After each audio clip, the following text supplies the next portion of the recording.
तो दोस्तों यहाँ पे हैप्पीएस्ट माइंड के क्वार्टरली नंबर्स आ चुके हैं, तो उसी के बारे में हम इस वीडियो में बात करेंगे और जानेंगे कि अब आपको हैप्पीएस्ट माइंड के अंदर इन्वेस्टमेंट करना चाहिए या नहीं। तो चलिए शुरू करते हैं। तो देखिए, सबसे पहले अगर हम यहाँ पे कंपनी के रेवेन्यू के नंबर की बात करें तो पिछले क्वार्टर के कंपैरिजन में यहाँ पे जो कंपनी का टोटल रेवेन्यू है वो 10% बढ़कर 244 करोड़ का यहाँ पे कंपनी का टोटल रेवेन्यू निकल कर आया है। और अगर प्रॉफिटेबिलिटी की बात करें तो 1% यहाँ पे कंपनी का नेट प्रॉफिट क्वार्टरली बेसिस पर गिरकर 35 करोड़ का यहाँ पे टोटल नेट प्रॉफिट कंपनी का निकल कर आया है। और जो नेट प्रॉफिट का नंबर यहाँ पे जो क्वार्टरली बेसिस पे गिरा है उसका मेन रीजन है कंपनी का जो एम्प्लॉयज एक्सपेंस है, यानी कि जो कंपनी एम्प्लॉयज को सैलरी देती है वो यहाँ पे एक्सपेंस 10 से 15 करोड़ बढ़ा है, उसकी वजह से यहाँ पे कंपनी की प्रॉफिटेबिलिटी गिरी है। अब अगर हम यहाँ पे ईयर ऑन ईयर बेसिस यानी कि पिछले साल के अप्रैल से जून वाले क्वार्टर से अगर हम कंपनी के रेवेन्यू को कंपेयर करें तो उसके कंपैरिजन में यहाँ पे 37% कंपनी का रेवेन्यू बढ़ा है। तो यहाँ पे ईयर ऑन ईयर बेसिस पे बहुत ही अच्छी ग्रोथ हमें कंपनी के रेवेन्यू में देखने को मिल रही है। लेकिन जो प्रॉफिटेबिलिटी है वो यहाँ पे 30% ईयर ऑन ईयर बेसिस पर गिरकर 35 करोड़ का यहाँ पे कंपनी का टोटल नेट प्रॉफिट निकल कर आया है। अब आपका क्वेश्चन होगा कि कंपनी का रेवेन्यू अगर इतना बढ़ रहा है तो ईयर ऑन ईयर बेसिस पे 30% प्रॉफिट क्यों गिर रहा है।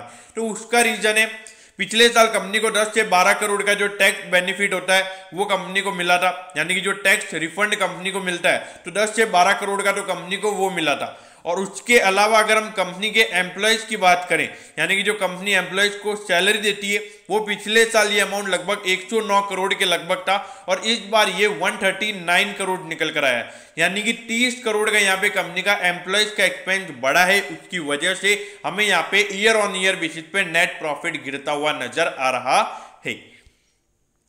अब ये देखिए 20,375 करोड़ का इस कंपनी का मार्केट कैप है। अगर आप देखोगे इंडस्ट्री के कंपैरिजन में यहाँ पे डबल से भी ज्यादा वैल्यूएशन पे ये स्टॉक ट्रेड हो रहा है। और देखिए, अगर मार्केट किसी स्टॉक को अगर इतने प्रीमियम वैल्यूएशन पे ट्रेड करा रहा है और अगर वहां पे रिजल्ट्स में डिसअपॉइंटमेंट देखने को मिलेगी तो मेरे ख्याल से सीधी सी बात है कि मार्केट वहां पे नेगेटिव वे में बिहेव करेगा। क्योंकि यहाँ पर अगर इतने प्रीमियम वैल्यूएशन पे स्टॉक अगर ट्रेड हो रहा है तो 10 से 15% की ग्रोथ तो आपके प्रॉफिटेबिलिटी में दिखनी ही चाहिए।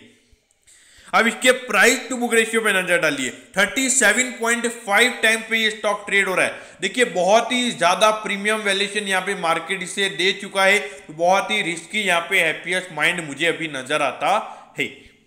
अब ये देखिए, पिछले 4 साल से अगर आप देखोगे तो लगातार ऑल्दो यहाँ पे कंपनी का रेवेन्यू बढ़ रहा है, लेकिन ये देखिए अगर हम 20 के कंपैरिजन में अगर हम 21 के रेवेन्यू को देखेंगे तो 10 से 12% की ग्रोथ ही हमें देखने को मिली है। तो बाकी अगर आप दूसरी आईटी कंपनीज को देखोगे वो भी 10 से 15% की ग्रोथ दिखा रहे हैं। तो ऐसा नहीं कि ये अगर एक मिड कैप कंपनी है तो यहाँ पे कुछ अच्छी यहाँ पे ग्रोथ दिखा रही है, ऐसा मुझे कुछ यहाँ पे नजर नहीं आ रहा है। ऑल्दो अगर प्रॉफिटेबिलिटी की बात करें तो वो ऑल्दो यहाँ पे डबल हुई है, लेकिन अभी अगर आप देखोगे तो पिछले 2 क्वार्टर से लगातार यहाँ पे हैप्पीएस्ट माइंड में डिसअपॉइंटमेंट देखने को मिल रहा है, जो कि मेरे ख्याल से रिस्की हो सकता है।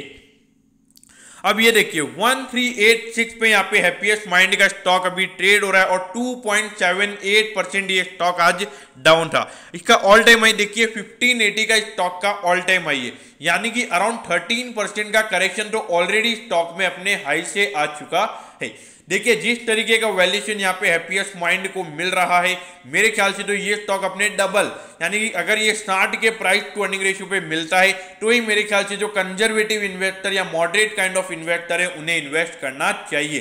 देखिए, आने वाले टाइम पे ग्रोथ बहुत अवेलेबल है, लेकिन अगर हम देखेंगे तो इतनी ज्यादा मतलब मार्केट एकदम से अगर आप देखोगे बहुत ज्यादा वैल्यूएशन दे रहा है। अगर आने वाले टाइम पे 100% का प्रॉफिट ग्रोथ भी अगर कंपनी दिखाती है तो भी प्राइस टू अर्निंग रेशियो आने वाले टाइम पे 60 होता है इस वैल्यूएशन पे, जो कि बहुत ही ज्यादा है। मेरे ख्याल से कंजर्वेटिव इन्वेस्टर ने इन्वेस्ट नहीं करना चाहिए। अगर आप एक एग्रेसिव इन्वेस्टर्स हैं तो ही आपने यहाँ इन्वेस्ट करना चाहिए। वैसे रिजल्ट की अगर हम बात करें, रिजल्ट बहुत ही बैड है, तो अगर आप शॉर्ट टर्म के लिए अगर आपने बाय कर रखा है मेरे ख्याल से अवॉइड करना ही बेहतर रहेगा।